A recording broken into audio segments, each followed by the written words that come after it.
ధైర్యవంతుడు చిన్న చీమ. ఒక పచ్చని అరణ్యంలో ఒక చిన్న చీమ నివసించేది. చిన్న చీమ ఊళ్ళోని చీమల్లోకెల్లా చిన్నదైనప్పటికీ తన ఉత్సాహం మరియు పట్టుదలతో అందరినీ ఆశ్చర్యపరిచేది. చిన్న చీమ తన కుటుంబం మరియు వేలాది చీమలతో కలిసి ఒక పెద్ద పుట్టలో ఉండేది. ప్రతిరోజు చీమలు ఆహారం కోసం వెళ్ళేవారు.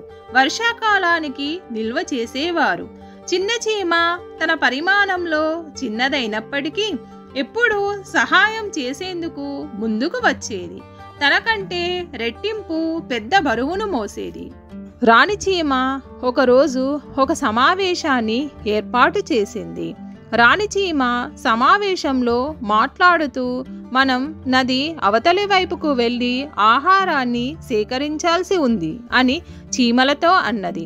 నది యొక్క వేగవంతమైన ప్రవాహాన్ని మరియు ప్రమాదకరమైన దారుల్ని గురించి తెలుసుకున్న చీమలు నది అవతలి వైపుకు వెళ్ళి ఆహారాన్ని సేకరించడానికి సందేహించాయి. చిన్న చీమ ధైర్యంగా ముందుకు వచ్చి రాణి చీమతో అన్నాడు, నేను వెళతాను రాణి చీమ. నేను నదికి అవతల నుండి ఆహారం తీసుకురాగలను. రాణి చీమ అతనిని ఆశ్చర్యంగా మరియు అభిమానంతో చూసింది. నీకు నమ్మకమేనా చిన్న చీమ? ప్రయాణం పొడవుగా మరియు సవాళ్లతో నిండుగా ఉంటుంది. నాకు నమ్మకం ఉంది. చిన్న చీమ పట్టుదలతో తలొగ్గి సమాధానమిచ్చాడు. నేను చిన్నవాడిని కావచ్చు, కానీ నేను బలవంతుడిని మరియు ధైర్యవంతుడిని. నన్ను ఏదీ ఆపలేదు. రాణి చీమ ఆశీర్వాదంతో చిన్న చీమ తన సాహసయాత్రను ప్రారంభించాడు. నది వద్దకు వెళ్లే మార్గం సవాళ్లతో నిండింది. మొదట అతను బాగా పొడవైన గడ్డి ఆకుల అరణ్యంలో నడవవలసి వచ్చింది. అక్కడ ప్రతి అడుగు అతని చిన్న కాళ్లకు ఒక మైలు లాంటిది. చిన్న చీమ వెళుతున్న దారిలో సాలేడు పురుగుల గూళ్ళు మరియు పెద్ద పెద్ద పురుగులు అడ్డు రావడం గమనించాడు. సాలేడు పురుగుల గూళ్ళను జాగ్రత్తగా తొలగించాడు. పెద్ద పెద్ద పురుగులను గౌరవంతో పక్కకు వెళ్ళమని అడిగాడు. చిన్న చీమ నది వద్దకు చేరుకున్నప్పుడు నీటి ప్రవాహ శబ్దం వినిపించింది. నది పెద్దదిగా మరియు ప్రవాహం బలంగా ఉంది. ఒక చీమకు ఈదడానికి అసాధ్యంగా ఉంది. చిన్న చీమ నదీ తీరంలో నిలబడి అవతలి వైపుకు ఎలా చేరవచ్చునో ఆలోచించాడు. చిన్న చీమ నీటిలో తేలుతున్న ఒక పెద్ద ఆకును చూశాడు. చిన్న చీమ ఆ ఆకును ఓడగా ఉపయోగించవచ్చునని గ్రహించాడు. చిన్న చీమ ఆ ఆకుపైకి ఎక్కి ఒక చిన్న కర్రను చేతితో ఉపయోగించి నదిని దాటడానికి ప్రయత్నించాడు. ప్రయాణం కష్టంగా ఉంది మరియు ఆకు పైకి కిందికి ఊగిపోయింది. కానీ చిన్న చీమ దృఢంగా పట్టుకొని తన లక్ష్యం పట్ల దృష్టిని కేంద్రీకరించాడు. ఎన్నో క్షణాల తర్వాత అతను చివరికి నది అవతలి వైపుకు చేరాడు. నది అవతలి వైపుకు చేరుకున్న చిన్న చీమకు చాలా ఆశ్చర్యం కలిగింది. అక్కడ రకరకాల కూరగాయలు, ఆకుకూరలు, విత్తనాలు, పండిన పండ్లు పుష్కలంగా సమృద్ధిగా ఉన్నాయి.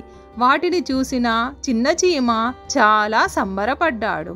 చిన్న చీమ ఆహారాన్ని సేకరించడం ప్రారంభించాడు.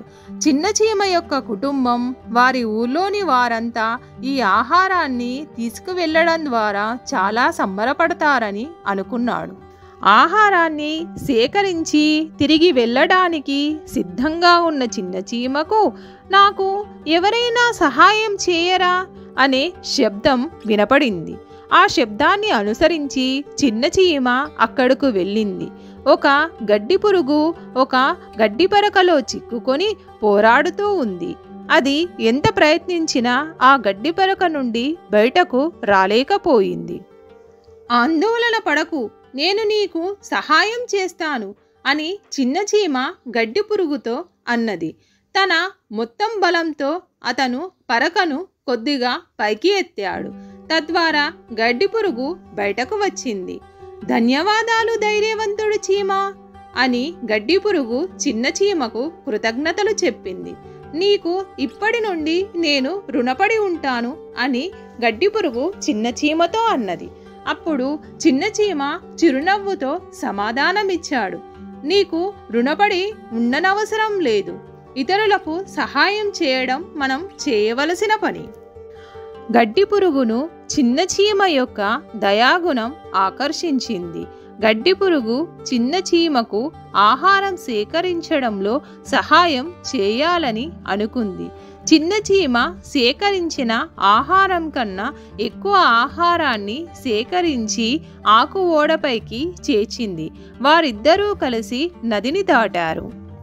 తిరిగి ప్రయాణం కూడా అలాగే సవాళ్లతో నిండింది. కానీ గడ్డి పురుగుతో సహా చిన్న చీమ మరింత ధైర్యంగా అనిపించారు. వారు బలమైన ప్రవాహాల గుండా ఈదుతూ రాళ్లను మరియు రప్పలను దాటి ప్రయాణించారు. చివరికి మరల నదీ తీరానికి చేరుకున్నారు.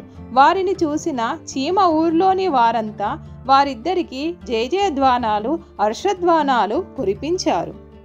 రాణి చీమ చిన్న చీమను చూసి గర్వంతో మురిసిపోయింది.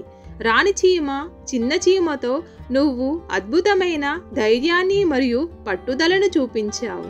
నువ్వు కేవలం ఆహారాన్ని తీసుకురావడమే కాదు, ఇతరులకు సహాయం చేయడం ఎంత ముఖ్యమో కూడా నిరూపించావు. నువ్వు నిజమైన నాయకుడివి అని చిన్న చీమను రాణి చీమ మెచ్చుకుంది.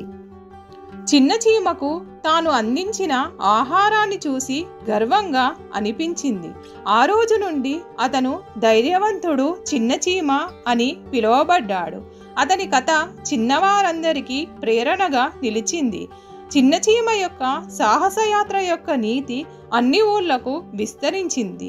ఎంత చిన్నవాడైనా ధైర్యం మరియు పట్టుదలతో మీరు ఏ అడ్డంకినైనా అధిగమించవచ్చు మరియు గొప్ప విషయాలు సాధించవచ్చు. మీకు ఈ కథ నచ్చినట్లయితే లైక్ చేయండి, మీ ఫ్రెండ్స్కి షేర్ చేయండి. మరిన్ని కథల కోసం కథా సమయాన్ని సబ్స్క్రైబ్ చేయండి.